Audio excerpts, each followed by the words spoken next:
Oh, I have, yeah, questions about the follow-up meetings. yeah, So, half hour to an hour, yeah, um, once a week, yeah. right? Okay. And do you have what kind of format do you? Okay, well, I'm going to tell you because the manual's not written, right? Okay. And it's so simple that you might find you don't have to take notes. So just check it out and see if this fits for you. Okay. So remember the mantra is because we know what the root core problem that's causing them to seek relief from the pain they're creating from their thoughts is that they decided that something's wrong with them. And so something is wrong is the viewpoint that they see the world. Something's wrong with them, and if something's not wrong with them, then they're seeing what's wrong in someone else. It's like something's wrong, something's wrong, something's wrong. And that's kind of like the root cause of their bad feelings, that they're always asking the question, what's wrong, what's wrong? And they come up with answers that make them feel bad, and they're constantly feeling bad. And then so they're trying to escape these bad feelings that they created. And so that's like that's the root cause. And so the fundamental kind of mantra in your job in the program is that something's right.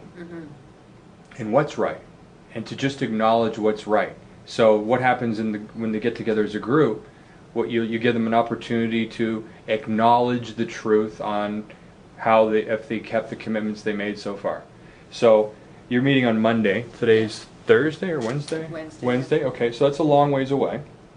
So first thing you want to deal with is their apologies, because that's the one promise they made today. Right. And oftentimes, like, it's a big deal. You know, sometimes really big stuff happens. Sometimes it doesn't, but sometimes it does, and it's like you really want to give them the opportunity to share. So what you do is you go like this. Okay, if you apologize to the person you said you were going to apologize to that day, because that was the promise, Right. would you raise your hands to be acknowledged? Okay, thank you. Now, if you didn't do what you said you're going to do by when you were going to say you're going to do it, would you raise your hands? And then you say thank you, right? Like with the same kind of like, it's like weird, holy smokes. We seem to be appreciated just as much as them, you know, thanks for being honest. And like, that's it, right? And then you say, okay, those of you who did actually apologize to who you said you were going to do, who'd like to share how that went? And so you give them an opportunity to share what it was like. And what you want to do is not hear the other. So, and you say that Scott told me this is how it works, right? Right. So that you're not the bad person. Just say the reason why we're doing it this way, talking about being real and authentic, right? Is that, see, it's okay not to keep your promises. There's no problem with that. But what we want to do is just, if you let people share who actually did honor their word, so that next week there's probably going to be more people that honor their word.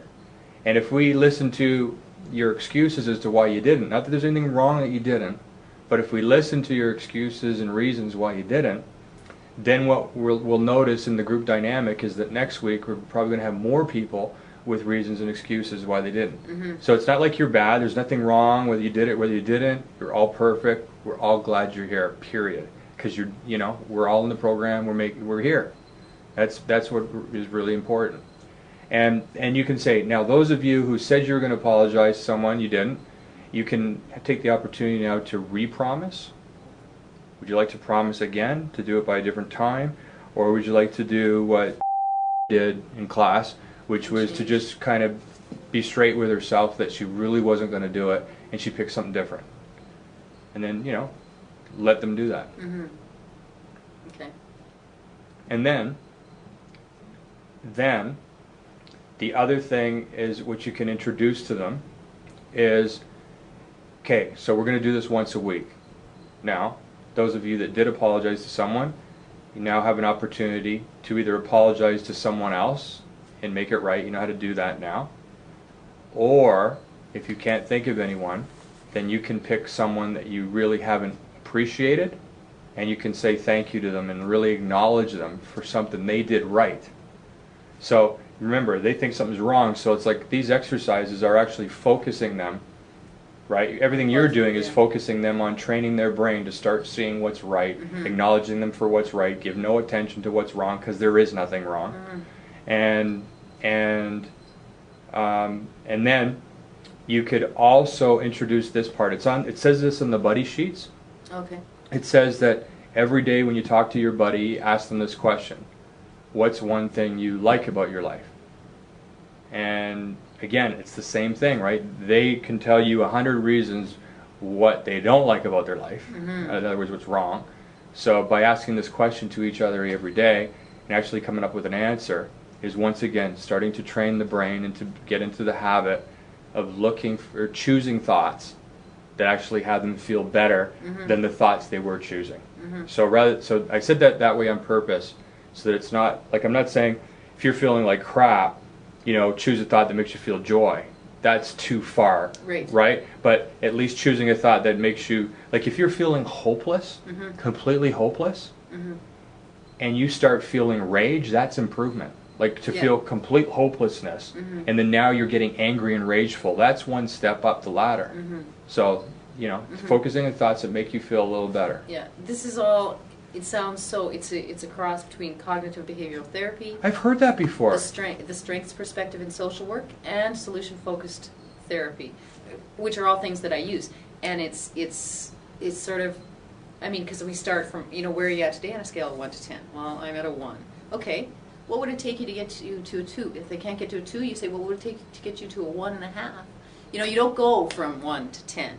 You go realistic. What's realistic? And then always strengths perspective in social work is always focused on the strengths. Yeah, we all screw up. But what's one good thing about you today, or about the world today, or about your life today? So that's the second time, because I've never been trained in any of that stuff, but that's the second person that said cognitive therapy. Yeah, like wow. Well, because I train in that. You can say, see, now you can just say you have, because that's what you do. Because cognitive behavioral therapy is basically based on thoughts, changing your thought patterns, and it's used lots for depression, and well, I guess addictions as well. But that's what your focus is. But it's about how your thoughts create your feelings, and that creates your actions. So it's just changing your thought pattern and making it more positive, instead of something wrong, something right. So, interesting. Yeah.